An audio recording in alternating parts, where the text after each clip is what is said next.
Hi, I'm Dr. Newman. Welcome to the first video lecture for History of the English Language. In this video, which I'm going to try to keep short, I'm just going to go through some basic key concepts that we're going to come back to and are going to be kind of things that we continue to use throughout this course. These key concepts in the study of the history of the English language. And these are going to be organized in three different ways. First, we're going to talk just briefly about history and what it means to study history. Second, we're going to talk about what are specifically the periods of history of the English language. How is our course going to break down in terms of how we move through time? And finally, we're going to talk a little bit about a few concepts in historical linguistics. That is to say, what are some technical ideas that we use to think about how language changes over time and how it stays the same over time. So let's begin. I've got my Missouri State University distance education mug here because we're doing some distance education. So yeah, let's get started without further ado. First, the history part. What is history? History is the study of continuity and change over time.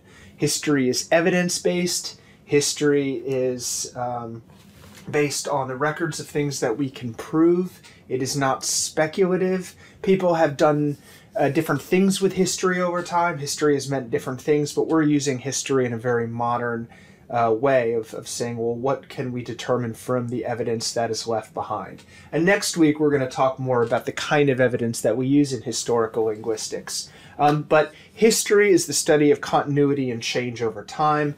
Thus, studying the history of the English language is studying what in the language has changed. How have verbs changed? How have nouns changed?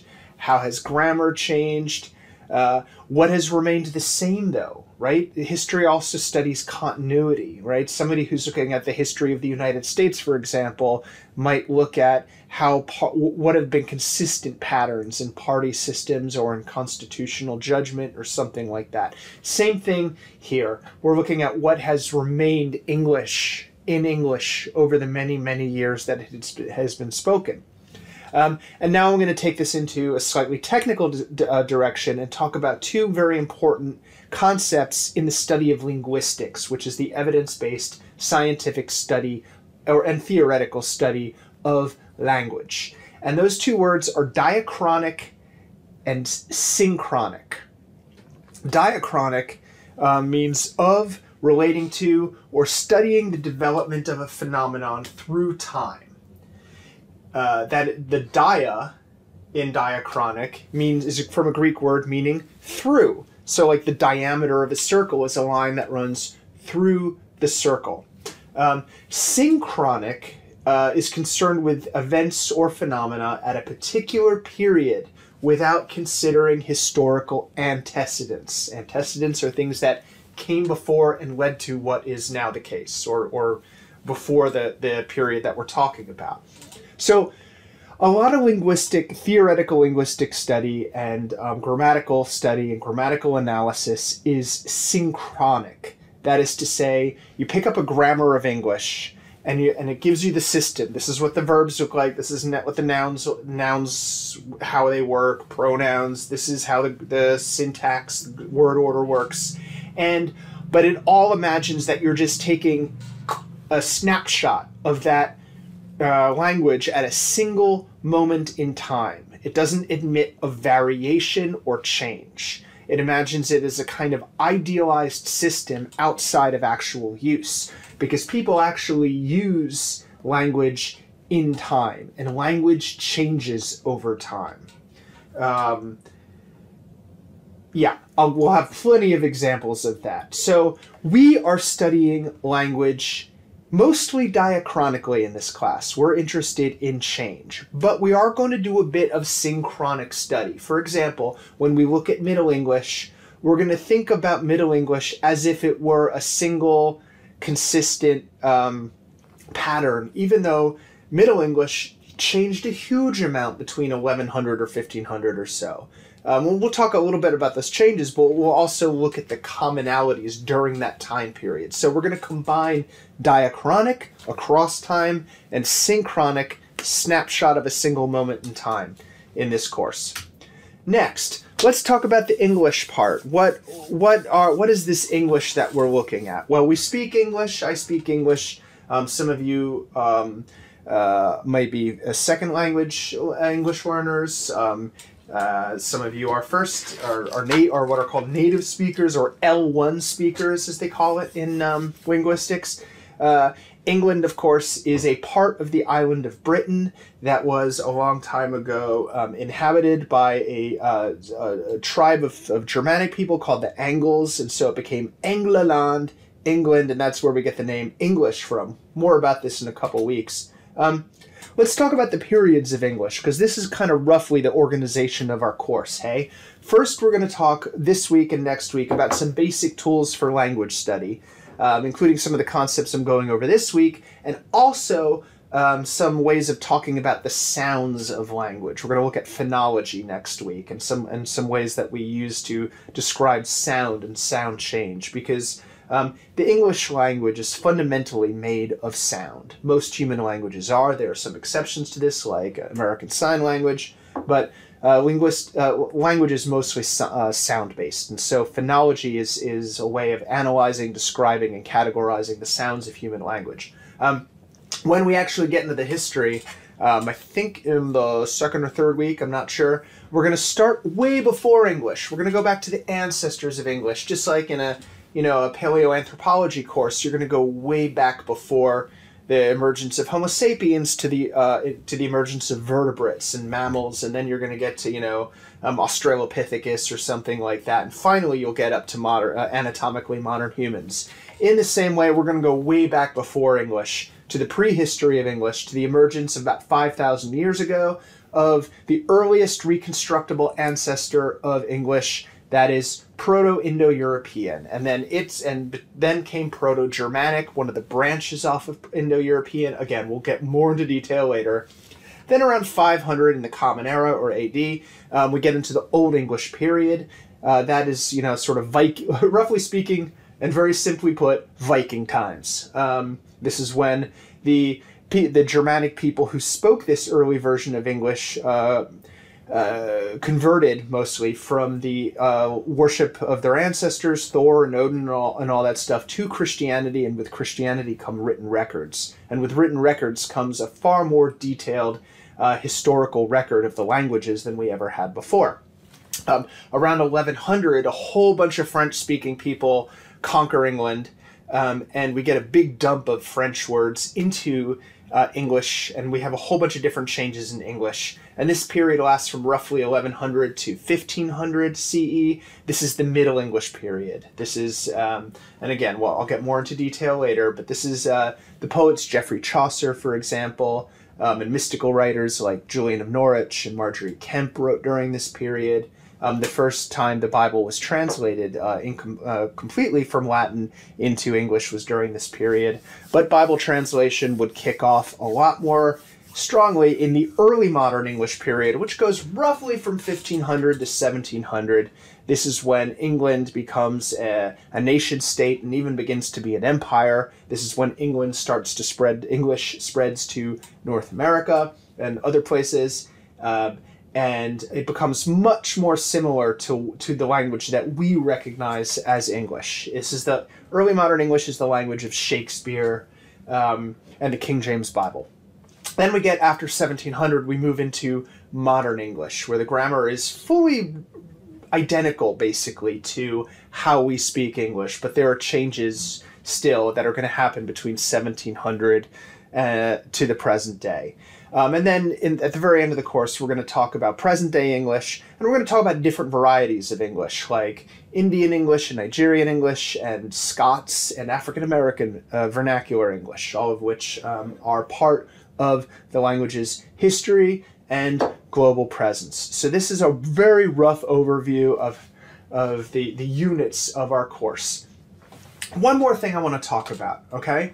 And this has to do with a way we think about how we talk about language change and how we talk about causes and effects. And here we're going to talk specifically about causes here. What are the causes of language change. Without change, there is no history. So we're going to think about both external factors of language change. An important one of these is language contact. When speakers of two different languages come into contact with each other and have to communicate with each other, whether that's because of migration, or your one group conquers another, or they're trading with another, they're going to borrow words from each other. People from one group are going to learn the other group's language, sometimes imperfectly. Sometimes the one group, fewer and fewer people are going to speak their original language, and they're going to adopt the new language. Sometimes people who speak the same language are going to separate geographically and not be in contact with each other.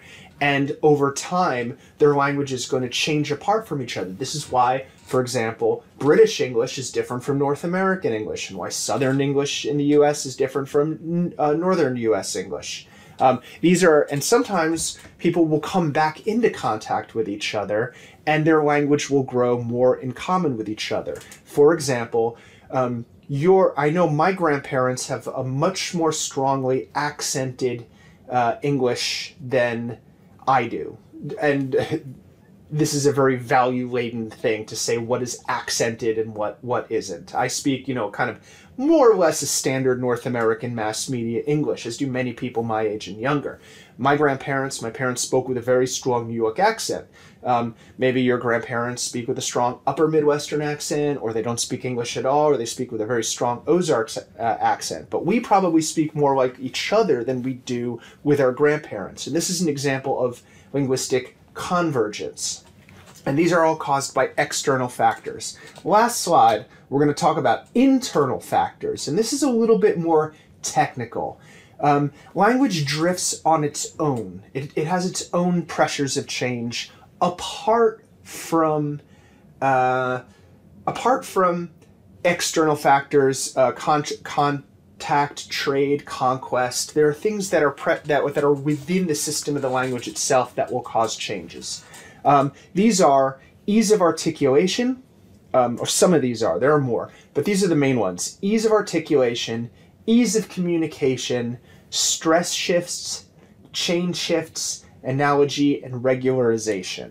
Very briefly, because we're going to get into this more later, but ease of articulation is the idea that over time people are going to spend less effort to say the same thing. So for example, I say, I am going to, and that takes more energy and time than to say, I'm going to, right? I changed I am to I'm. That makes it easier to say. That's ease of articulation. And then if I'm really less formal, I might not say I'm going to, I might say I'm gonna, right? Gonna is easier to say than going to. And then, this is something your ear might not catch, but a lot of times we might not even say I'm gonna, we'll say I'm gonna. Notice it sounds like you and I'm gonna, right? And we say that all the time, I'm gonna see you later, right? That is the ease of articulation. Now, if you reduce things and simplify them and mush them together too much, then it gets harder to understand. And this is when you then have to space things out, put in more syllables, articulate things more, specify things more. And this is an internal pressure of change called ease of communication. An example of this is in Southern English, Ozarks English, Appalachian English, the word pin, as in a hairpin, and a pen that you write with, is pronounced the same. It's like pin, pin. So you hear people around here will say, hey, can I borrow an ink pen? And that is because you don't have to repeat yourself, right? It's ease of communication. Oh, you don't mean a pin like like a thumbtack or a hairpin. You mean something to write with. That's ease of communication. I'm going to skip stress shifts and chain shifts right now, and I'm going to talk about analogy. Analogy is when you take something that you learn about one kind of word and how it works, and you apply it to another. So I